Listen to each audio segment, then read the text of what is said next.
الحمد لله العليم الخبير المتقن نظام العالم بلا معين ونصير. فسبحان الله الذي حكمته بالغة وعلمه غزير ونعمه واصلة إلى كل صغير وكبير. ونشهد أن لا إله إلا الله وحده لا شريك له في نقير ولا قطمير. ونشهد أن سيدنا ومولانا محمدا عبده ورسوله الذي هدانا بكتاب منير ودعانا إلى الله بالإنذار والتبشير. صلى الله تعالى عليه وعلى آله وأصحابه ما دامت الكواكب تسير. أما بعد، فقد قال الله تبارك وتعالى في القرآن المجيد: أعوذ بالله من الشيطان الرجيم. بسم الله الرحمن الرحيم. كنتم خير أمة أخرجت للناس تأمرون بالمعروف وتنهون عن المنكر وتؤمنون بالله. صدق الله العظيم. عن نواس بن سمعان قال: أقمت مع رسول الله صلى الله عليه وسلم بالمدينة سنة، فسألته عن البر والإثم، فقال رسول الله صلى الله عليه وسلم: البر حسن الخلق، والإثم ما حاق في نفسك وكرهت أن يطلع عليه الناس، أو كما قال عليه الصلاة والسلام. حدیث میں رسول اللہ صلی اللہ علیہ وسلم سے دو سوال کیے گئے، ایک نیکی کے بارے میں اور دوسرا گناہ کے بارے میں۔ اسلامی تعلیمات میں نیکی اور گناہ کے لیے بنیادی اصول یہ ہے کہ جو عمل اللہ تعالیٰ اور رسول اللہ صلی اللہ علیہ وسلم کے احکام کے مطابق ہو وہ نیکی ہے، اور اگر اس کے خلاف ہو تو وہ گناہ ہے۔ حتیٰ کہ عبادات جو کہ سراسر نیکی ہے، اگر وہ اللہ تعالیٰ کے احکام کے خلاف کی جائے تو بجائے نیکی کے گناہ کا سبب بن جاتا ہے۔ مثال کے طور پہ نماز پڑھنا بہت بڑی عبادت ہے، لیکن سورج کے طلوع ہوتے وقت یا سورج کے غروب ہوتے وقت نماز پڑھنا مکروہ ہے۔ اگر کوئی شخص ان مکروہ اوقات میں نماز پڑھے تو وہ گناہ کا سبب بن جائے گا۔ اسی طرح روزہ رکھنا عظیم عبادت ہے، لیکن عید کے دن چونکہ روزہ رکھنا ممنوع ہے، اس لیے اگر عید کے دن روزہ رکھا جائے تو یہ گناہ کا سبب ہوگا۔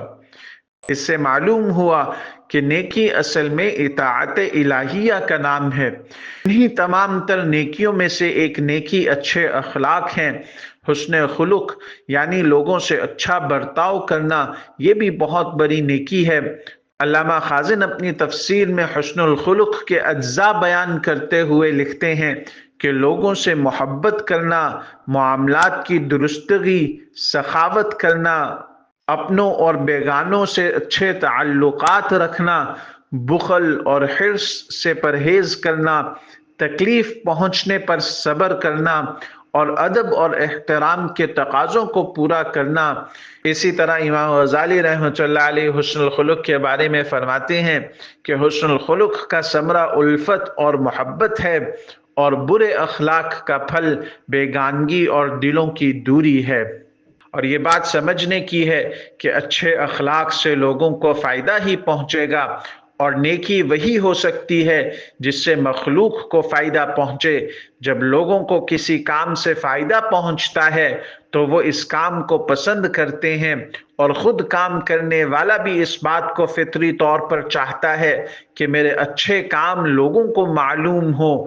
چنانچہ رسول اللہ صلی اللہ علیہ وسلم نے نیکی کے برعکس گناہ کی یہ پہچان بتلائی کہ گناہ وہ عمل ہے جس کے کرنے کے بعد آدمی دل کے اندر کھٹکا محسوس کرے۔ حقیقت یہی ہے کہ مومن کا دل ہی نیکی اور بدی کی کسوٹی ہے۔ جب انسان سے برا کام سرزد ہو جاتا ہے تو پھر وہ یہ بھی نہیں چاہتا کہ لوگوں کو میرا یہ برا کام معلوم ہو، اور وہ اسے چھپانے کی کوشش میں لگا رہتا ہے۔ لیکن اب ایک سوال ذہن میں پیدا ہوتا ہے کہ بہت سے لوگ رشوت لیتے ہیں اور سر عام خود کہہ کر لیتے ہیں اور اس کا اعتراف بھی کرتے ہیں، اور ان کا دل بھی رشوت لینے کو برا نہیں سمجھتا، تو پھر کیا یہ رشوت لینا برا تو نہ ہوا؟ تو اس بات کی وضاحت کے لیے ایک بات ضرور ذہن میں رکھنی چاہیے کہ جس دل کا ذکر رسول اللہ صلی اللہ علیہ وسلم نے فرمایا ہے، اس سے مراد قلب سلیم یعنی تندرست دل مراد ہے، بیمار دل مراد نہیں۔ اور بیمار دل وہ ہوتا ہے جو نیکی اور گناہ میں تمیز نہ کر سکے۔ جیسے تندرست زبان کے ذریعے آپ میٹھے اور کڑوے کو بالکل صحیح طور پر معلوم کر سکتے ہیں، لیکن جس شخص کو بخار ہو جائے تو پھر اسے چینی بھی کھلائیں تو وہ اسے کڑوی محسوس ہوگی۔ اسی طرح تندرست دل وہ ہوتا ہے جو گناہ کا عادی نہ ہو۔ جب انسان کو کسی گناہ کی عادت پڑ جائے تو پھر اس کا دل بیمار ہو جاتا ہے، کیونکہ اس کے دل کے اندر گناہ کو گناہ سمجھنے کا احساس ہی ختم ہو جاتا ہے۔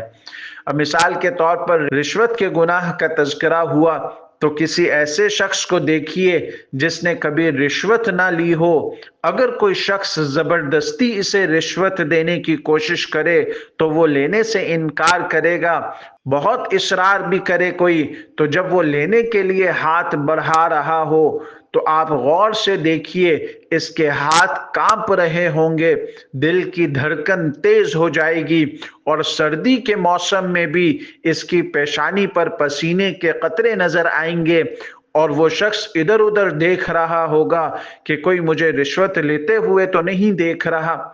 اب یہ سب کیفیات بتا رہی ہیں کہ اس کے دل میں رشوت سے نفرت ہے، لیکن خدا نہ کرے اس شخص کو شیطان نے بہکا دیا، اب وہ رشوت لینے کا عادی ہو گیا تو پھر اب اس کے دل میں وہ رکاوٹ اور وہ کھٹکا ختم ہو جائے گا۔ اس لیے دل کو تندرست رکھنے کے لیے سب سے بڑی پابندی یہ اختیار کرنی ہوگی کہ وہ انسان کسی بھی گناہ کا عادی نہ ہونے پائے، اور گناہ کی عادت سے بچنے کا طریقہ یہ ہے کہ جب گناہ سرزد ہو جائے تو فوراً اللہ تعالیٰ سے معافی مانگ لے اور توبہ اور استغفار کرے، بس یہ شخص اس گناہ کا عادی نہیں بن سکے گا۔ اللہ تعالی ہمیں اچھے اخلاق سے آراستہ ہونے اور گناہوں سے بچنے کی توفیق عطا فرمائے، اور ایسا قلب سلیم عطا فرما دے جو نیکی اور گناہ میں پہچان کر لیا کرے۔ آمین ثم آمین، وآخر دعوانا ان الحمد للہ رب العالمین۔